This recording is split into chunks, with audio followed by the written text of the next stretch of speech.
नमस्कार, बहुत स्वागत है आप सभी का इंडिया डेली पर। मैं हूं आपके साथ स्वप्निल वर्मा। वही इन दिनों कड़ाके की ठंड नहीं पड़ रही है, बल्कि अभी भी गर्मी पड़ रही है और ये वाकई में चौंकाने वाली बात है। ऐसे में आप लोगों ने भी सोचा होगा कि कंबल क्यों ही निकालें, और अभी भी हमारे देश में विशेष तौर पर उत्तर भारत के कई ऐसे घर होंगे जहां पर कंबल नहीं निकले होंगे। कई लोग तो फैंस भी चला रहे हैं, कुछ ऐसे भी हैं जो एसी भी चला रहे होंगे। लेकिन मैं आपको एक बार बता देना चाहता हूं जनाब कि अगर आपने कंबल निकालने की फुर्सत नहीं अभी उठाई है, आपको जहमत नहीं उठानी पड़ी है, आपको जरूरत नहीं पड़ी है कंबल की, तो आने वाले समय में जनाब आपको रजाई भी ओढ़नी पड़ सकती है। आपको रजाई ओढ़ने तक की उसे ड्राई क्लीन करा लीजिए, नौबत आ सकती है। क्योंकि आने वाली 20 तारीख से यानी कि 20 नवंबर से मौसम विभाग के अनुसार कड़ाके की ठंड पड़ने वाली है। विशेष तौर पर दिल्ली एनसीआर के इलाके में, उत्तर भारत के इलाके में, उन इलाकों में जो कि हिमालय से टच करते हैं।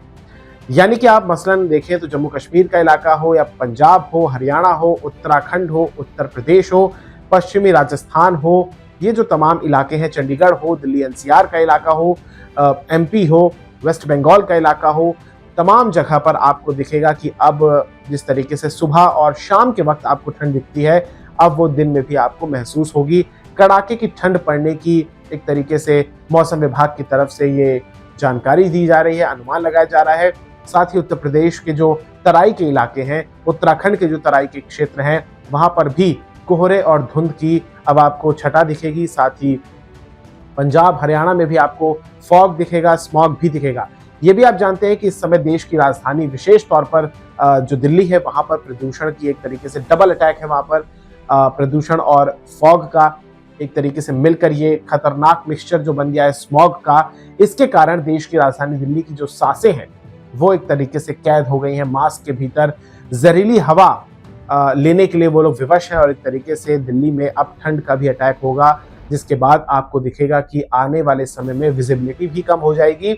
साथ ही जिस तरीके से ठंड का प्रकोप है, कड़ाके की ठंड आपको दिखेगी और जगह जगह पर अलाव जलते हुए भी दिखाई देंगे। मैं आपको बताना चाहूंगा कि बीते दिनों जो दिल्ली में अधिकतम तापमान जो दर्ज किया गया था वो तकरीबन 29 डिग्री सेल्सियस का था, जबकि न्यूनतम 16 डिग्री का था। और ये आने वाले समय में आपको और गिरावट इसमें आपको दिखाई देगी। मैं आपको बताना चाहूंगा कि दिल्ली एनसीआर में कोहरे के साथ साथ धुंध भी आपको दिखाई देगी, फिलहाल भी दिख रही है, लेकिन आने वाले समय में विजिबिलिटी और कम होगी।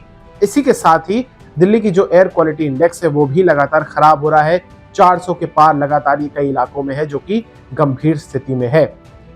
इसके अलावा मौसम विभाग ने उत्तर भारत में घने कोहरे का अलर्ट भी जारी किया है, जिसमें पंजाब, हरियाणा, चंडीगढ़ और पश्चिमी राजस्थान के कई इलाके हैं जहां पर घने कोहरे का ऑरेंज अलर्ट जारी किया गया है। तो वहीं उत्तरी राज्य जो हमारे हैं, पहाड़ी राज्य जो है, जिसमें हिमाचल प्रदेश आता है, उत्तराखंड आता है, साथ ही उत्तर प्रदेश का भी इलाका है जो सब हिमालयन, वेस्ट बंगाल है, सिक्किम है, बिहार, झारखंड है, यहाँ पर भी सुबह के समय घने कोहरे का येलो अलर्ट जारी किया गया है।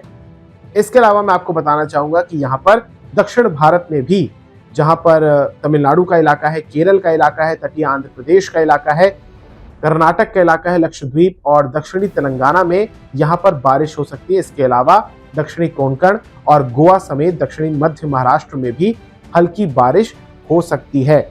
इसके अलावा जो यूपी के पश्चिमी क्षेत्र हैं, जहाँ जो कई जिले हैं, जिसमें पीलीभीत आता है, जिसमें मेरठ आता है, मुरादाबाद आता है, बरेली आता है, ये जो तमाम क्षेत्र हैं जो कि उत्तराखंड से भी सटे हुए हैं, जो पश्चिमी यूपी में आते हैं, यहाँ पर भी घने कोहरे का अलर्ट जारी किया गया है। तो ये था मौसम का अपडेट, और सतर्क रहिए, सावधान रहिए, हेल्दी चीज़ों का सेवन कीजिए, और साथ ही जब आप कोहरे में बाहर निकलें तो अपनी गाड़ी, अपने वाहन को धीमी गति से चलाएं, क्योंकि एक तरीके से आप देखिए कि ये जो वही टाइम होता है जब ज़्यादातर एक्सीडेंट्स होते हैं, और ज़्यादातर एक्सीडेंट्स का कारण यही होता है कि आपको धुंध के कारण, कोहरे के कारण आपको सामने वाला वाहन नहीं दिखा। और हमने देखा कि देहरादून में क्या कुछ हुआ था। तो फिलहाल अपना ख्याल रखिए, गर्म कपड़े पहनिए, गर्म चीज़ों का सेवन कीजिए, हेल्दी रहिए, अपना बहुत ख्याल रखिए। मुझे दीजिए इजाज़त, जल्दी लौटूंगा एक नई अपडेट के साथ। बहुत धन्यवाद।